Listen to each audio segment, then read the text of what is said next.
Utilise les armes que Dieu t'a données. 1 Samuel 17, 33 à 40.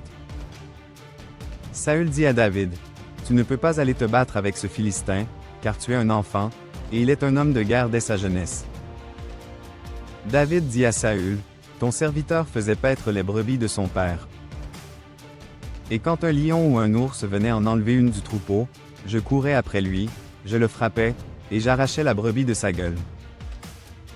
S'il se dressait contre moi, je le saisissais par la gorge, je le frappais, et je le tuais. C'est ainsi que ton serviteur a terrassé le lion et l'ours, et il en sera du Philistin, de cet incirconcis, comme de l'un d'eux, car il a insulté l'armée du Dieu vivant. » David dit encore, « L'Éternel, qui m'a délivré de la griffe du lion et de la patte de l'ours, me délivrera aussi de la main de ce Philistin. » Et Saül dit à David, « Va, et que l'Éternel soit avec toi. » Saül fit mettre ses vêtements à David, il plaça sur sa tête un casque d'airain, et le revêtit d'une cuirasse. David ceignit l'épée de Saül par-dessus ses habits, et voulut marcher, car il n'avait pas encore essayé. Mais il dit à Saül, « Je ne puis pas marcher avec cette armure, je n'y suis pas accoutumé. » Et il s'en débarrassa. Il prit en main son bâton, choisit dans le torrent 5 pierres polies, et les mit dans sa guébessière de berger et dans sa poche. Puis, sa fronde à la main, il s'avança contre le Philistin. De quoi s'agit-il? Chaque croyant est appelé à affronter des géants dans sa vie, des défis spirituels, des tentations, des oppositions, des circonstances qui semblent insurmontables. Mais la manière dont nous remportons la victoire ne dépend pas des méthodes des autres ni des standards du monde. Elle dépend de ce que Dieu a mis entre nos mains et dans notre cœur. L'histoire de David face à Goliath nous enseigne que tu ne peux pas vaincre avec l'armure de quelqu'un d'autre, mais avec ce que Dieu t'a appris à utiliser. Des enseignements se dégagent ainsi de ce texte, dont 1. La tentation d'imiter les autres. Lorsque Saül voit David prêt à affronter Goliath, il veut l'aider en lui donnant son armure. Cela semble logique, Goliath est un guerrier expérimenté, il faut donc une protection maximale. Mais David refuse. Pourquoi? Parce que cette armure n'était pas la sienne. Beaucoup de chrétiens tombent dans le piège de l'imitation.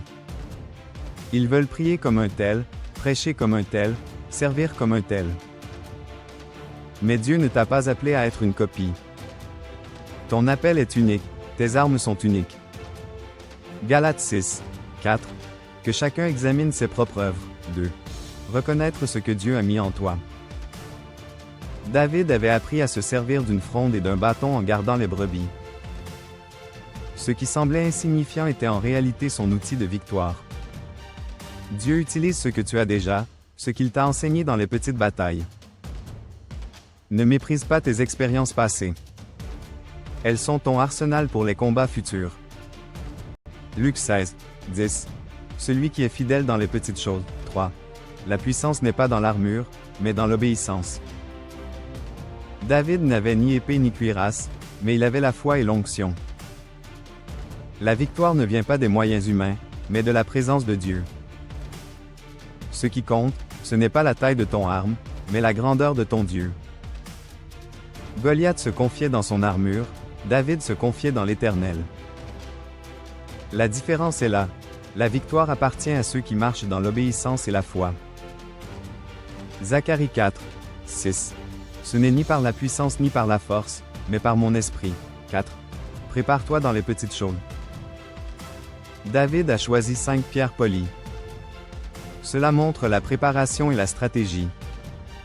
Même avec la foi, il a pris des mesures pratiques. La foi n'exclut pas la préparation. Prie, mais prépare-toi. Étudie la parole, développe tes dons, sois fidèle dans ton service. Dieu bénit ceux qui se préparent. Proverbe 21, 31. Le cheval est équipé pour le jour de la bataille, mais la délivrance appartient à l'Éternel. 5. Être soi-même dans le combat spirituel. David n'a pas essayé d'impressionner Saül ou les soldats. Il est resté lui-même. Dans le combat spirituel, tu dois être authentique. Dieu t'a créé avec des dons uniques. Ne cherche pas à être quelqu'un d'autre. Éphésiens 2, 10. Car nous sommes son ouvrage, ayant été créés en Jésus-Christ pour de bonnes œuvres. On peut donc retenir en conclusion que, comme David, rejette l'armure qui n'est pas la tienne et prend les armes que Dieu t'a données. Avec une fronde et 5 pierres, il a vaincu un géant.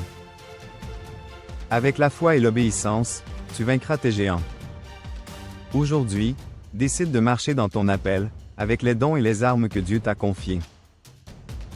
Ne cherche pas à être une copie. Sois fidèle à ce que Dieu t'a donné, et tu verras sa gloire. Demeurez bénis au nom de Jésus Christ.